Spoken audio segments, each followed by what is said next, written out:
Hello बच्चों, नमस्कार नमस्कार नमस्कार। कैसे हैं आप सभी लोग। स्वागत है बच्चों आप सबका आपके माइंड मैप के लेक्चर नंबर 2 में, जिसमें हम लोग पढ़ेंगे टॉपिक अपना संधारित्र कैपेसिटर। ठीक है, एग्जाम पॉइंट ऑफ व्यू से आपका चैप्टर ठीक ठाक सा है, बहुत कोई टिपिकल नहीं है, बहुत ज़्यादा टफ नहीं है। हाँ, क्वेश्चन की वैरायटी यहाँ पे अच्छी खासी रहती है, पर हम माइंड मैप में सिर्फ और सिर्फ कॉन्सेप्ट का एक शॉर्ट सिंपल रिवीजन करने वाले हैं। और क्वेश्चन प्रैक्टिस के लिए आप लोग चाहो तो मेरे वन शॉट लेक्चर को देख सकते हो, जो कुछ दिनों में आएगा। ठीक है, तो भाई शुरू करते हैं संधारित्र के बारे में। सबसे पहले संधारित्र सर चीज क्या होती है, बात समझते हैं। सर संधारित्र का मतलब क्या होता है, एक प्रकार की उपकरण होता है जो कि विद्युत ऊर्जा को संचित करता है, मतलब कि ऊर्जा को संचित करता है विद्युत क्षेत्र के रूप में। समझे मेरे पास क्या है कि विद्युत ऊर्जा संचित करने वाला मेरे पास क्या होगा, ये उपकरण होगा। विद्युत ऊर्जा को संचित करने वाला मेरे पास ये उपकरण होगा। ठीक सर। अब यहाँ पे मेरे पास क्या है सर, विद्युत ऊर्जा कैसे आएगी। विद्युत ऊर्जा वो हमारे पास ऐसे आती है क्योंकि हम इस पे क्या है, चार्ज को स्टोर करते हैं, कि आवेश आपका संग्रहित करते हैं और आवेश की वजह से विद्युत क्षेत्र आता है, और वो जो विद्युत क्षेत्र होता है वही ऊर्जा को अपने पास रखता है। ठीक है, अब यहाँ पे एक बात याद रखना कि किसी भी चालक पर आने वाला जो आपका आवेश होता है उस पर विभवांतर के समानुपाती हमारे पास रहता है। जब समानुपाती हटाओगे तो एक नियतांक आता है C, और C को हम लोग बोलते हैं धारिता। इसको क्या बोलते हैं, धारिता हम लोग कहते हैं। अब धारिता मेरे पास क्या होता है, एक अदिश राशि होता है जिसकी कोई हमारे पास दिशा नहीं होता है, और इसका जो यूनिट होता है वो कैसा अपने पास फैराड होता है। ठीक है, ओके। अब यहाँ पे हमारे पास कुछ सिंपल से बेसिक से एग्जांपल हैं जिन्हें हमें याद रखना है। तो सबसे पहले मेरे पास क्या है, विलगित गोला, मतलब एक अकेला गोला। सर मतलब कि मेरे पास हो सकता है कि हमारे पास ऐसे एक गोला आपको दिया हुआ हो, गोला। ठीक है, ठोस खोखला कैसे में मेरे पास ये हो सकता है। अब इसकी अपनी खुद की त्रिज्या कुछ आर होगा, इस पे आपने कुछ आवेश दिया होगा, तो आवेश जो होता है वो इसकी सतह पे ऐसे आपका समान रूप से बढ़ जाता है अगर चालक गोला है तो। ठीक है, अब चालक की बात करते हैं। चालक गोले पे क्या आपका समान रूप से आवेश वितरित हो चुका है, तो इस पे खुद का कुछ विभवांतर आता है जो कि हम लास्ट चैप्टर में पढ़ चुके हैं, KQ बटा कैपिटल R। ठीक है, तो इसका होगा विभवांतर। तो विभवांतर का मान जब आप लोग इस फॉर्मूला में सर डालते हो, कौन सा फॉर्मूला में, विभवांतर जब लोग आप लोग यहाँ पे डालोगे, Q आपके पास है, V आपके पास, तो आप लोग C निकाल पाओगे। तो जिसका फॉर्मूला मेरे पास का डायरेक्टली ये आता है 4πε0r, जो आपको याद रखने का है। ठीक है, तो अकेले गोले की जो धारिता होता है वो 4πε0 होता है। ठीक है, अब गोले से जुड़े बस क्वेश्चन सर बहुत सारे बन सकते हैं। डायरेक्टली आपको त्रिज्या देगा, आपसे धारिताओं की तुलना करवा सकता है, उनके एरिया का अनुपात निकालवा सकता है, उनके आयतन का अनुपात निकालवा सकता है। ठीक है, और एक स्पेशल टाइप का सवाल जो यहाँ बन सकता है कि मेरे पास क्या है, छोटी छोटी आवेशित बूंदों को मिलाकर एक बड़ी बूंद बनाते हैं। छोटी छोटी आवेशित छोटी बूंदों को मिलाकर एक बड़ी बूंद बनाया जाता है, तो उनके विभवांतर में और धारिता में क्या फर्क पड़ेगा। तो बड़ी बूंद का जो विभवांतर होता है छोटी बूंद के विभवांतर का n⁻² गुना होता है। ठीक, और वहीं अगर बड़ी बूंद की धारिता की बात करते हैं तो छोटी बूंद की धारिता का n⁻⁴ गुना मेरे पास ये होता है। ठीक है, तो ये मेरे पास क्या है, विलगित गोले की बात हुई। मेरे पास क्या है, ये पूरी बात किसके लिए है, विलगित गोले के लिए। अब यहाँ पे जो आपका सेकंड मोस्ट इंपॉर्टेंट पार्ट होता है वो है मेरे पास समांतर प्लेट संधारित्र। आपके मैक्सिमम क्वेश्चन एग्जाम में यहीं से आते हैं, हर साल ऑलमोस्ट यहाँ से एक क्वेश्चन आने के पूरे चांस रहते हैं, तो इस पार्ट को थोड़ा सा ठीक से देखने का है। ठीक है, तो समांतर प्लेट संधारित्र मेरे पास क्या होता है, दो प्लेट्स होती हैं ऐसे, इन पे दो समान परिमाण का आवेश होता है और विपरीत प्रकृति का होता है। तो जो आपने इनको आवेश दिया हुआ होता है वो इनकी अंदर की सतह पर ऐसे भट जाता है, और यही जो अंदर का आवेश होता है इसी के कारण आपकी ऊर्जा संचित होता है, और इन्हीं के कारण मेरे पास क्या आता है, इलेक्ट्रिक फील्ड आता है। ठीक है, तो जब इनके बीच में माध्यम सिर्फ और सिर्फ हवा होता है, जब इनके मध्य में माध्यम सिर्फ और सिर्फ हवा होता है, तो समांतर प्लेट की धारिता जो भी होती है वो होता है ε0a/d। सर जहां पे a क्या होता है, सर a मेरे पास होता है प्लेट का एरिया, और d होता है इनके मध्य का दूरी। ठीक है, मेरे पास क्या है, ε0 इनके बीच का माध्यम के लिए विद्युतशीलता, a मेरे पास प्लेट का एरिया, d उनके मध्य का दूरी। ठीक है, तो हमारे पास अब इस फॉर्मूला से हम लोग इन पे आने वाला आवेश भी निकाल सकते हैं। तो Q बराबर CV से आप लोग आवेश निकाल पाओगे। इनके मध्य आने वाला इलेक्ट्रिक फील्ड हम लोग निकाल सकते हैं, E बराबर σ/ε0। तो सिग्मा क्या होता है, सिग्मा मेरे पास आपका होता है आवेश का घनत्व, सतह घनत्व। तो एरिया आपको कितना, एक प्लेट पे आवेश Q है जो कि एरिया A पे बटा हुआ है, तो ये सिग्मा का मान होता है, जो आप लोग यहां डाल के इसका दूसरा फॉर्मूला Q/A∁0 बना सकते हो। मेरे पास क्या है, E का फॉर्मूला σ/ε0 होता है, सिग्मा का मान यहां पे डालोगे तो आपको ये फॉर्मूला भी मिल जाएगा। और उसके अलावा एक फॉर्मूला और भी जो आपने लास्ट चैप्टर में पढ़ा है कि जो मेरे पास इलेक्ट्रिक फील्ड होता है वो विभवांतर V/d, मतलब क्या है कि दोनों प्लेटों के मध्य का जो है विभवांतर और उनके मध्य का दूरी। तो याद रखेंगे यहाँ पे वी क्या है मेरे पास, उच्च विभव से निम्न विभव का अंतर। तो इलेक्ट्रिक फील्ड का फॉर्मूला आप सभी लोगों ने कितना delta we by delta R पढ़ा हुआ है, उसी से मेरे पास क्या है इसका ये वाला फॉर्मूला बनता है वी बाय डी। ठीक है दोस्त, चलेगा। हाँ सर। और संधारित्र में संचित होने वाली ऊर्जा का जो मेरे पास फॉर्मूला होता है वो half C V square Q square by 2c या 1/2 क्यू इंटू वी मेरे पास होता है। ठीक है, तो ये मोटी मोटी कहानी से किसके लिए, संधारित्र के लिए, जब इनके मध्य में सिर्फ मेरे पास क्या होता है आपका, क्या होता है मेरे पास बच्चों, राइट करेंगे प्लीज प्लीज प्लीज। हाँ तो बच्चों सुनो, देखो हम बात कर रहे हैं कि अब अगर हम इनके मध्य में से क्या डाल दें, माध्यम, कि भाई इनके बीच में क्या माध्यम डाल दिया जाए। अब माध्यम डाल देने के बाद भैया यहाँ पे क्या होता है, दो तरह की कहानी बनती है कि एक जब बैटरी जुड़ा हुआ है तब की कहानी, और जब बैटरी को आपने हटा दिया। तो एक बात दिमाग में बिल्कुल क्लियर रखना, जब बैटरी लगा हुआ रहता है तो उसके सिरों पे आने वाला विभवांतर मेरे पास हमेशा सेम रहता है, और जब बैटरी को हटा देते हो तो उस पर जो आवेश आ चुका है वो कहीं जा नहीं पाता, वो मेरे पास क्या होता है हमेशा कांस्टेंट रहता है। तो चाहो तो इस बात को यहाँ पे हम लोग ऐड कर लेते हैं कि क्या कहते हैं, सिंपल सी कहानी कि अगर बैटरी लगा हुआ है तो मेरे पास V वोल्टेज विभवांतर उनके मध्य मेरे पास सेम रहता है, और जब बैटरी हटा दी जाती है तो उन पे आवेश मेरे पास सेम रहता है, वो कभी चेंज नहीं हो सकता। ठीक है, अब जैसे आपने किसी माध्यम को डाला तो माध्यम के डाल देने से क्या होता है, उस माध्यम का परावैद्युतांक बोले तो ई एप्सिलॉन आर साथ में आ जाता है। तो आपकी जो नई धारिता होती है वो पुराने वाले की एप्सिलॉन आर गुना हो जाता है। कई जगह पे इस एप्सिलॉन आर को हम लोग के भी कहते हैं। तो मेरे पास क्या है, माध्यम का परावैद्युतांक। ठीक है, अब क्योंकि V तो मेरे पास सेम रहता है, V में कोई बदलाव नहीं आएगा, तो Q का फॉर्मूला Q बराबर C इंटू V में सिर्फ C का बदलाव हुआ है, V में कोई बदलाव नहीं होता है। C में बदलाव हुआ, V में कोई बदलाव नहीं हुआ, तो C का मान जब यहाँ पे रखोगे तो आपका कुल फाइनल जो आवेश होता है वो पुराने वाले का K गुना हो जाता है, पुराने वाले का K गुना हो जाता है, मतलब कुल मिला के बढ़ जाता है। सर जैसे अब आपका पोटेंशियल नहीं बढ़ा है, पोटेंशियल मेरे पास सेम रहा है, तो अब पोटेंशियल सेम रहेगा तो मेरे पास इस फॉर्मूला के हिसाब से आपका इलेक्ट्रिक फील्ड भी सेम रहेगा। तो मेरे पास क्या V बाय डी, ना तो V बदला ना D बदला, तो मेरे पास क्या चीज सेम रहता है। ठीक, और इसमें संचित ऊर्जा half C V square formula के हिसाब से V तो मेरे पास सेम है, लेकिन C आपका बदल रहा है, तो U जो है वो C के समानुपाती होगा। तो जैसे C बदला बिल्कुल वैसे ही मेरे पास U बदल जाएगा, K गुना। ठीक है, तो एक बात याद रखेंगे कि अगर बैटरी लगा हुआ रहता है तो ऑलमोस्ट सारी चीजें आपकी K गुना हो जाती हैं, सिर्फ आपके विभवांतर और इलेक्ट्रिक फील्ड को छोड़कर। लेकिन जब बैटरी को हटा देते हैं तब ऐसी अवस्था में क्या होता है, C के अलावा बाकी सब चीजें घट जाती हैं। C का मान जरूर आपका K गुना होता है, C का मान जरूर आपका K गुना होता है, और Q आपका सेम रहता है, लिखा हुआ है। इसके अलावा जो भी चीजें सब के सब K गुना से कम हो जाती है। विभवांतर K से कम हो जाता है, इलेक्ट्रिक फील्ड K से कम हो जाता है, आपकी ऊर्जा वो भी K से मेरे पास कम हो जाती है। तो ये फैक्टर अपने को याद रखने का है। चलेगा दोस्त? हाँ जी सर, बिल्कुल बढ़िया, एकदम शानदार। चलो भाई आगे बात करते हैं, सुनेंगे। नोट, काम की बात।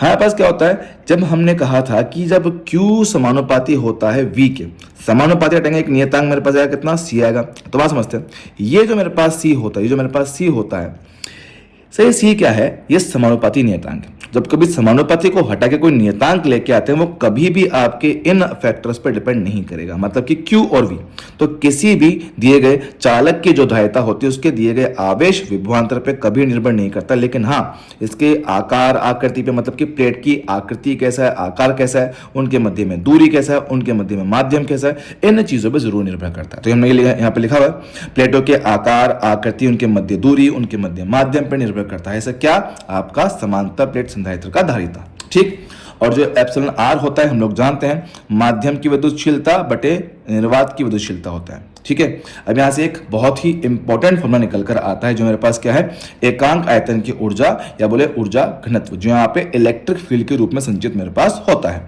तो U बटा V मतलब कि कुल ऊर्जा बटे आयतन, स्मॉल u से इसको रिप्रेजेंट करते हैं, तो 1/2 एप्सिलॉन नॉट E स्क्वायर, ये मेरे पास फॉर्मूला होता है। काफी इंपॉर्टेंट फॉर्मूला, क्योंकि यहां से कई सारे क्वेश्चन आपके एग्जाम में पूछ लिए जाते हैं। ठीक है, चलिए अगला मोस्ट इंपोर्टेंट सेक्शन मेरे पास क्या है, संधारित्रों का संयोजन। दो तरह के कॉम्बिनेशन हम लोग पढ़ते हैं, एक होता है सीरीज कॉम्बिनेशन, एक होता है पैरेलल कॉम्बिनेशन। ये आपने 10th क्लास में जो पढ़ा होगा वो पढ़ा होगा आपने प्रतिरोध के लिए, रेजिस्टेंस के लिए। हम जो बात करें वो किसके लिए, संधारित्र के लिए। तो सीरीज कॉम्बिनेशन मेरे पास क्या होता है, ऐसे लाइन बाय लाइन आपके ये कनेक्टेड होते हैं आपस में इस तरह से, ठीक है। तो जब ऐसे लाइन बाय लाइन एक ही तार पे सारे के सारे जुड़े हुए रहते हैं तो इनको बोलते हैं सीरीज कॉम्बिनेशन। और एक ही तार पे होने की वजह से क्या होता है, इन पे समान आवेश हमेशा आता है, इन पे समान आवेश हमेशा आता है। और रही बात विभवांतर, वो धारिता के उल्टे अनुपात में, देख पर भैया V समानुपाती 1/C, तो C के उल्टे अनुपात में मेरे पास विभवांतर बढ़ जाता है, ठीक। और जो तुल्य धारिता है वो हम लोग इस फॉर्मूला से निकाल सकते हैं, 1/CE बराबर 1/C1 1/C2। तो ऐसे करते सबको हम लोग जोड़ सकते हैं, ठीक है। वही बात की जाए मेरे पास किसके लिए, पैरेलल कॉम्बिनेशन में, तो मेरे पास क्या होता है, जितने भी मेरे पास संधारित्र होंगे, जितने भी मेरे पास क्या होते हैं, संधारित्र होते हैं, सबका प्रारंभिक सिरा और सबका अंतिम सिरा एक बिंदु पर होता है। प्रारंभिक सारे एक साथ, अंतिम सारे एक साथ, ठीक है। तो इनमें क्या होता है, जो भी आवेश बैटरी से आता है वो सारा आवेश 3 भागों में बढ़ जाता है। भाई बोले जितने प्रतिरोध मेरे पास है, तो गलत बोल गया, प्रतिरोध संधारित्र, तो जितने मेरे पास पैरेलल सर्किट होंगे उन सभी में मेरे पास क्या होता है, आवेश आपका बढ़ जाता है। तो होता क्या है कि इनमें पैरेलल सर्किट्स में आपका पोटेंशियल हमेशा सेम रहता है, लेकिन जो आपका आवेश होता है वो C के समानुपाती रूप से बढ़ जाता है। मतलब इन पे जो भी आपका आवेश आएगा वो Q के अनुपात में बढ़ जाता है, ठीक है। तो कॉमन सी सिंपल सी बात कहें जो अपने एग्जाम में पूछ लेता है, सबसे सिंपलेस्ट केस होते हैं कि अगर मेरे पास दो संधारित्र सीरीज कॉम्बिनेशन में है, सिर्फ दो हैं, तो उनका तुल्यमान C इक्वल C1 C2 बटा C1 प्लस C2 से निकाल सकते हैं। और इन पर आने वाला विभवांतर इस फॉर्मूला के हिसाब से उल्टे अनुपात में बढ़ जाता है। तो V1 बटा V2 बराबर C2 बटा C1 मेरे पास आ जाता है, ठीक है। पैरेलल कॉम्बिनेशन में इसी फॉर्मूला के साथ मेरे पास कितना, C1 प्लस C2 बन जाता है 2 के लिए, और जो आपका आवेश है वो C के अनुपात में मतलब C1 बटा C2 के रूप में बढ़ जाता है, ठीक है। बाकी भी यहाँ पे क्वेश्चन की वैरायटी बहुत सारी है, क्वेश्चन नहीं किए जा रहे हैं यहाँ पे, फिलहाल सिर्फ और सिर्फ कॉन्सेप्ट को रिवाइज करवा रहे हैं जो मोटे मोटे होते हैं, ठीक है।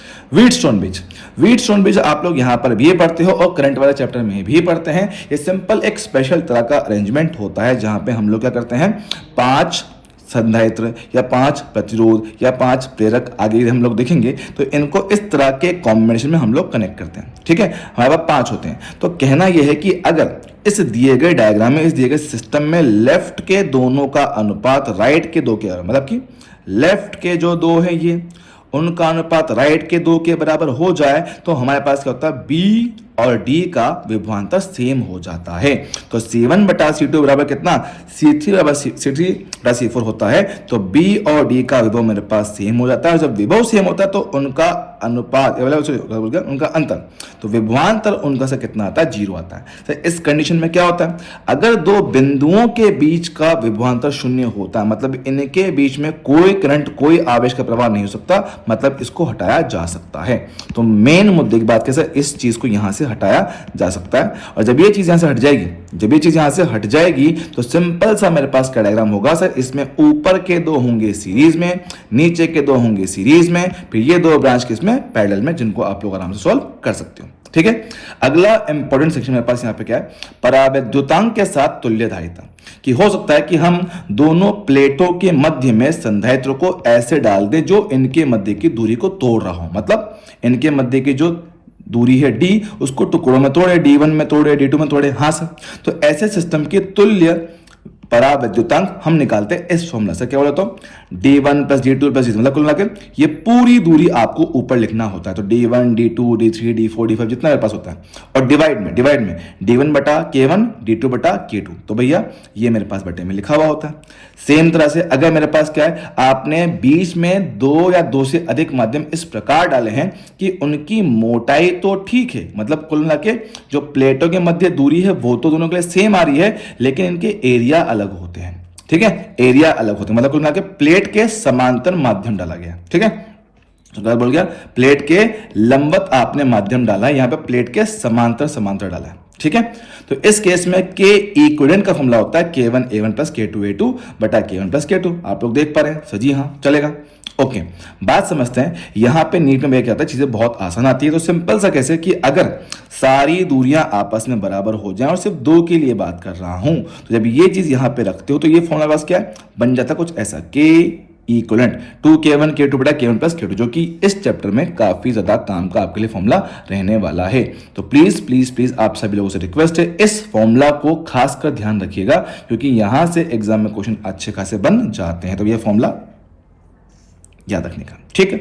सेम तरह से अगर मेरे पास क्या है, यहां पे दोनों एरिया समान हो जाए, दोनों का वैल्यू मेरे पास क्या सेम हो जाए, तो इस केस में मेरे पास क्या है, जो आपका k इक्विवेलेंट है वो k1 प्लस k2 बटा 2 मेरे पास हो जाएगा, ठीक है।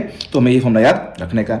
हाँ, हो सकता है कि डायरेक्टली आपसे उनकी धारिता पूछ ले, तो धारिता निकालने मेरे पास क्या होता है, एक शॉर्टकट फॉर्मूला। अगर मैं डायरेक्टली बात करूं तो उसको यहाँ पे देखो, अगर हमसे पूछा कि मेरे पास तुल्य धारिता न्याय कितना होगा, तो हम लोग जानते हैं कि k इक्विवेलेंट निकाल चुके हैं, इंटू सी करेंगे तो आपको नई धारिता मिल जाएगी।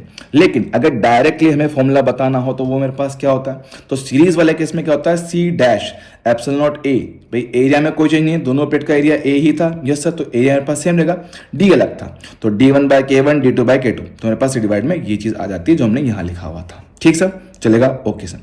अगर बात करें इस वाले पार्ट में, तो इस वाले पार्ट में मेरे पास क्या होता है, सी डैश एप्सिलॉन नॉट बटा डी, क्योंकि भाई डी दोनों के लिए मेरे पास सेम था, खाली एरिया अलग था, तो k1 a1 plus k2 a2 ये यहां पे लिख दिया जाता है। ऐसे आप लोग इनके तुल्य धारिता निकाल सकते हो।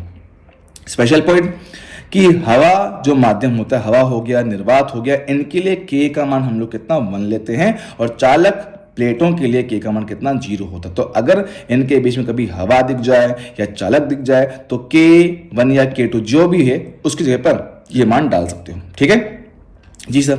एक बच्चों की बड़ी प्रॉब्लम होती है सर, कौन सा, इनफाइनाइट लूप प्रॉब्लम।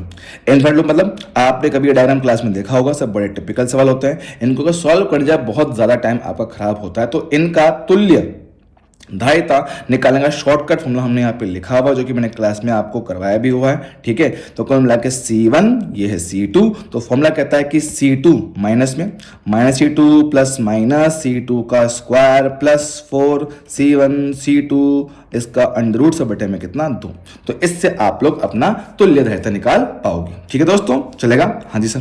अब संधारित्र के मध्य विद्युत क्षेत्र समझेंगे कि हम बात कर रहे हैं कि मान लो मेरे पास जैसे कि ये 2 प्लेट्स हैं, यस सर, 2 प्लेट्स हैं, इनके मध्य विद्युत क्षेत्र हम जानते हैं भाई, एक पे प्लस आवेश होता है, एक पे माइनस आवेश होता है, तो इनके बीच में क्या आता है, विद्युत क्षेत्र मेरे पास आता है। अगर इनके बीच में सिर्फ माध्यम आपका हवा है तो विद्युत क्षेत्र का मान भैया ई जो आपने पढ़ा से क्या, वही Q by A epsilon naught, ये बन जाएगा। लेकिन हम कहते हैं कि अगर इनके बीच में माध्यम डाल दें, है ना, परावैद्युत माध्यम डाल दें, तो वही जो फॉर्मूला है आपका E बटा के, मतलब इसमें साथ में के भी नीचे डिवाइड में आ जाएगा, ओके सर। और अगर चालक पदार्थ हो जाए तो हमें पता है कि चालक के अंदर कुल विद्युत क्षेत्र कितना होता है, 0 होता है। तो चालक रख देने से वहां पे क्षेत्र कितना 0 होता है और उसमें कोई भी ऊर्जा संचित नहीं हो पाता है, ठीक है दोस्तों, चलेगा, ओके। आगे बात करते हैं आवेशों का पुनर्वितरण। आवेशों का पुनर्वितरण क्या होता है कि यहां पे हम लोग 2 आवेशित संधारित्र को आपस में जोड़ रहे होते हैं, 2 आवेशित संधारित्र को आपस में जोड़ रहे होते हैं। मैं कुछ इस तरह से मान लो कि बस एक संधारित्र ये है, यह आवेशित कर रखा है, इसकी प्लस और इसकी माइनस प्लेट, दूसरे की भी प्लस और माइनस। अब आपने इनको इस तरह से जोड़ा है कि प्लस प्लस साथ साथ, माइनस माइनस साथ साथ। जब इनको ऐसे जोड़ते हैं तो इनका आने वाला कॉमन पोटेंशियल हम लोग निकाल सकते हैं। सर कॉमन मतलब तो क्या होता है, जब कभी 2 अलग अलग सिस्टम को आपस में जोड़ोगे सर क्या होता है, उनमें होता है आवेश का पुनर्वितरण। आवेश का पुनर्वितरण होता है और तब तक होता है जब तक दोनों का मेरे पास विभवांतर समान ना हो जाए। तो फाइनल विभवांतर से कितना होता है, C1V1 प्लस C2V2 डिवाइड में कितना, C1 प्लस C2। तो भैया इस फॉर्मूला से हम लोग इनकी तुल्य विभवांतर बोल गया कॉमन पोटेंशियल बोले तो उभयनिष्ठ विभवांतर इनका निकाल पाओगे। अब जब कभी आवेश का फ्लो होगा तो होगा एनर्जी का लॉस, तो एनर्जी का लॉस आप लोग इस फॉर्मूला से निकाल सकते हो, 1/2 है ना, 1/2 ये आपका C1 ये आपका C2 से डिवाइड में कितना, C1 plus C2 bracket Y1 minus V2 का होल स्क्वायर, ठीक है भाई। याद रखेंगे ये फॉर्मूला एनर्जी लॉस का है, जब हम लोग 2 आवेशित संधारित्र को आपस में जोड़ते हैं तो उस वक्त आपका कितना एनर्जी लॉस होता है। सेम तरह से अगर हम लोग जब संधारित्र को जोड़ रहे हैं उनकी विपरीत ध्रुवित प्लेटों को साथ साथ रखें, मतलब कि एक संधारित्र की तो प्लस प्लेट है, उसको जोड़ा है दूसरे की माइनस के साथ। अच्छा इस तरह से जब आप इनको इस तरह से जोड़ेंगे तो हम उसको इस तरह से जोड़ेंगे तो इस केस में मेरे पास क्या है, जो आपका कॉमन पोटेंशियल है, यहां पहले प्लस था, इस बार यहां पे माइनस होगा, इतना फर्क है।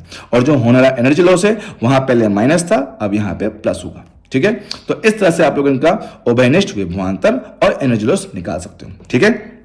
बात करें केसीएल, हालांकि हमारे पास जो संधारित्र वाला पार्ट है वहां से केसीएल केवल पे आधारित बहुत ज़्यादा सवाल नहीं पूछता है, लेकिन फिर भी जो टिपिकल चीज़ें हम लोग क्लास में पढ़ाते हैं एक बार जरा उसको देख लेते हैं कि मेरे पास मान लीजिए कि 3 संधारित्र मेरे पास ऐसे जुड़े हुए हैं जिनके किनारों पे एक साइड का विभव आपको पता है और इनका कॉमन पोटेंशियल आपको निकालना है। तो ये जो कॉमन पोटेंशियल है, इनका जो बीच का बिंदु है वो फॉर्मूला बिल्कुल इसके जैसा ही होता है। देखो C1V1 C2V2 तो साथ में तीसरा भी तो C3V3 डिवाइड में कितना C1 + C2 + C3, ऐसे इनको जोड़ सकते हो। ठीक है, यही फॉर्मूला आप लोग इसके लिए भी यूज कर पाओगे। सर मान लो कि अगर मेरे पास 3 नहीं होके सिर्फ 2 होते हैं ऐसे, तो इनके लिए भी ये काम किया जाता है। V1 है, C1 है, ये V2 है, ये C2 है। तो आपसे पूछे कि इस बिंदु का कॉमन पोटेंशियल बताइए, तो वो भी हम लोग इससे निकाल पाएंगे। ठीक है बॉस, चलेगा। हालांकि क्वेश्चन यहां से आने की उम्मीद बहुत कम रहती है, लेकिन फिर भी हमने देख लिया। ठीक है, सेम तरह से केवीएल हम लोग जानते हैं कि केवल सिंपल एक बात कहता है कि बंद लूप में होने वाला कुल विभवांतर कितना होता है, 0 होता है। बंद लूप में होने वाला कुल विभवांतर कितना होता है, 0 होता है, ये आपका केवीएल कहता है। अब हालांकि हम इसका जो यहाँ पे यूज करते हैं कि अगर मान लो मैं बिंदु ए से बी की तरफ जा रहा हूं, या फिर ऐसे कहें संधारित्र की प्लस प्लेट से माइनस की तरफ जाते हैं तो विभवांतर घट जाता है, विभवांतर घट जाता है। तो मैं यहां समझना, पॉइंट ए का विभव VA, आगे गए माइनस की तरफ गए हो तो माइनस कर दूंगा, Q/C हुआ विभवांतर। तो कैसे हम जानते हैं भाई, Q का फॉर्मूला होता है C × V, तो यहां से V कितना आएगा दोस्त, Q/C मेरे पास आएगा, वही वैल्यू मैंने यहां पे रखा है, Q/C। ठीक है, इक्वल में कहां पहुंच जाओगे, पॉइंट बी का विभव, सडन है। सेम तरह से मान लो कि अगर मैं फिर से यहां से निकलूं, इस बार आप लोग जा रहे हो प्लस वाली प्लेट पे, तो बस आपका विभव इस बार बढ़ जाएगा। तो बिंदु ए से स्टार्ट किया पोटेंशियल VA के साथ, आगे बढ़े प्लस पे जाएंगे तो प्लस का Q/C बराबर कहां पे, पॉइंट बी पहुंच जाओगे। ये सिंपल कहानी होती है। ठीक है, और इस चैप्टर का आपका एक आखिरी सेक्शन संधारित्र का आवेशन। देखो संधारित्र का आवेशन इस चैप्टर का काफी अलग और काफी मुश्किल पार्ट रहता है, लेकिन एग्जाम में यहां से क्वेश्चन आने के चांसेस बहुत ही कम होते हैं, मतलब ना के बराबर होते हैं। बट हाँ, सिलेबस का पार्ट है तो देखना जरूरी है कि कभी यहां से क्वेश्चन आ गया तो आपको पता होना चाहिए कि किस टाइप का क्वेश्चन यहां पे बन सकता है और कैसे उनको करना होता है। ठीक है, बात समझते हैं। आप लोग सर्किट देख पाए कि मेरे पास एक संधारित्र है जो फिलहाल अनआवेशित है, इसको जोड़ा गया एक प्रतिरोध के साथ और ये जुड़ा हुआ है एक बैटरी के साथ। तो जैसे आप लोग स्विच को ऑन करते हो, स्विच को ऑन करते हैं, सर संधारित्र को चाहिए आवेश, तो शुरुआत में वो आवेश का प्रवाह करवाना चाहता है। तो t = 0 पे ये जो संधारित्र होता है ये काम करता है शॉर्ट सर्किट। शॉर्ट सर्किट का मतलब होता है 0 प्रतिरोध वाला अवयव। 0 प्रतिरोध मतलब कि ये चाहता है कि आपका करंट फ्लो हो। तो जब शुरुआत में करंट फ्लो करवाना चाहता है तो आपको करंट मिलता है सबसे ज्यादा, कितना, E/R। ठीक है सर, E क्या है, आपकी बैटरी का EMF, और R क्या है, प्रतिरोध।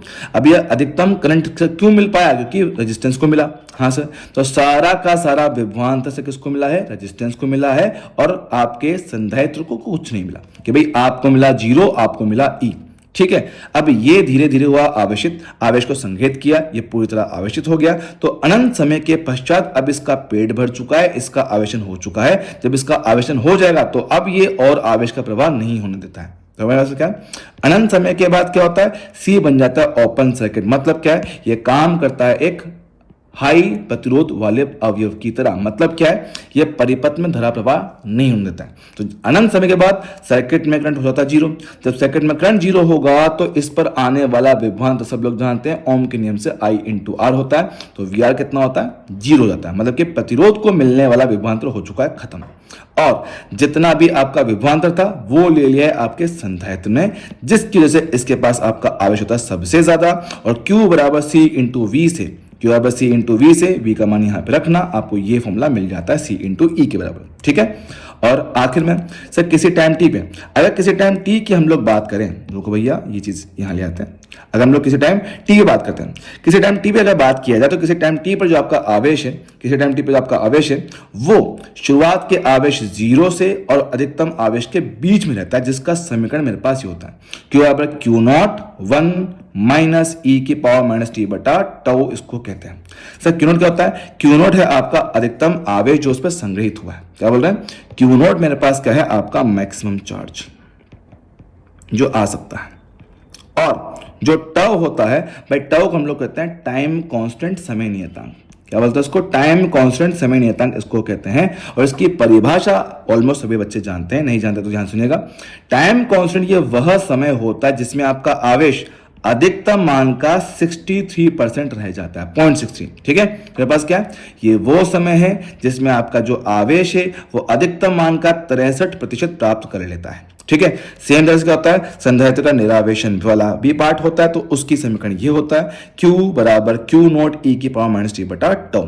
ठीक है, हालांकि यहां सवाल नहीं पूछता, लेकिन फिर भी क्या है, टाउ मेरे पास क्या है, फिर से समय नियतांक है। अब क्योंकि निरावेशन है तो आवेश कम होता है, तो अगर यहाँ पे 63% बढ़ गया था, अगर यहाँ पे 63% बढ़ रहा था तो यहाँ पे वही आवेश 63% कम हो जाता है। देखो मान हमने क्या माइनस किया, घट रहा है, तो माइनस करोगे तो 37% मेरे पास रह जाता है, 0.37 टाइम्स। ठीक है, चलेगा। और रही बात ग्राफ की, हम जानते हैं सर शुरुआत में मेरे पास सिस्टम में आवेश नहीं था, धीरे धीरे आवेश बढ़ा और अनंत समय के बाद वो नियत हो गया। ठीक है, और शुरुआत में करंट आपकी सबसे ज्यादा थी, बाद में कितना, जीरो हुआ। तो शुरुआत में करंट ज्यादा, बाद में कम होते तो कितना, जीरो होता है। याद रखें भैया, ये दोनों के दोनों ग्राफ मेरे पास कौन से, एक्सपोनेंशियल है, मतलब कि आपके घातीय फलन होते हैं जो बहुत तेजी से बढ़ते हैं और बहुत तेजी से घटते हैं। ठीक है, ई की पावर वाले ग्राफ है। और चैप्टर का आखिरी सेक्शन, हालांकि क्वेश्चन नहीं बनता है लेकिन फिर भी देख लीजिए, गोलीय संधारित्र। ठीक है, कि हमारे पास क्या दो सकेंद्रीय गोले हैं, एक की त्रिज्या R1, एक की त्रिज्या R2। अगर आप बाहर वाले गोले को करते हैं क्या, भू संपर्कित, तो ऐसे सिस्टम की धारिता हम लोग निकालते हैं इस फॉर्मूला से। सेम तरह से अगर हम लोग अंदर वाले गोले का कर डाले क्या, भू संपर्कण, तो हमारे पास क्या है, इसकी धारिता ये बन जाता है। ठीक है, मतलब 4 पाई एप्सिलॉन नॉट बाहर वाले त्रिज्या का स्क्वायर बटे R2 माइनस R1। यहां से यहाँ पे दोनों ही थी, R1 R2। ठीक, और अगर हमने इनको कर दिया आपस में कनेक्टेड एक चालक के थ्रू, एक कंडक्टर के थ्रू, तो ऐसे सिस्टम की जो धारिता होती है क्या होता है, वो आता है इसके बराबर से। ऐसा क्यों, तो क्या होता है, जब कभी आप ऐसे सिस्टम को देखोगे तो अंदर जो भी आपका आवेश रहा होगा, अब क्योंकि आपने इसको चालक पदार्थ से जोड़ दिया है, तो सारा का सारा आवेश क्या है, इस तार से होता हुआ बाहर की सरफेस पे आके बढ़ जाता है। तो इनडायरेक्टली क्या है, अंदर कोई आवेश नहीं रहता है, सारा आवेश यहां से बाहर निकल जाता है, तो अंदर आवेश हो जाता है जीरो, सारा आवेश आता है बाहर। जब सारा आवेश बाहर ही संचित हुआ है तो ये एक अकेले सिंगल गोले की तरह काम करता है, विलगित गोला, और विलगित गोले की धारिता ये मेरे पास होता है। ठीक सर, आप क्या भाई, पहले से क्या ये एक के अंदर एक है, लेकिन मैं इनको अगर अलग कर दूं, अलग अलग कर दो, दोनों को अपना अपना चार्ज दो, अब इनको चालक तरह से कनेक्ट कर दो, कोई दिक्कत नहीं है, इनकी धारिता सिंपल मेरे पास जुड़ जाएगी, 4 pi epsilon not R1, 4 pi epsilon not R2। ठीक है, तो यहां पे आपका होता है इस चैप्टर का पार्ट समाप्त। आई होप सारी चीजें आपको क्लियर रही होंगी। तो यहां पे मिलेंगी आपको थैंक यू की स्लाइड, बाकी मिलेंगे अगली क्लास में, जिसमें हम लोग क्या करेंगे, अगली क्लास में हम लोग पढ़ेंगे करंट इलेक्ट्रिसिटी का माइंड मैप। आई होप यहाँ पे सारी कहानी आप सभी लोगों को क्लियर रहा होगा। बाकी मिलते हैं अगली बार, तब तक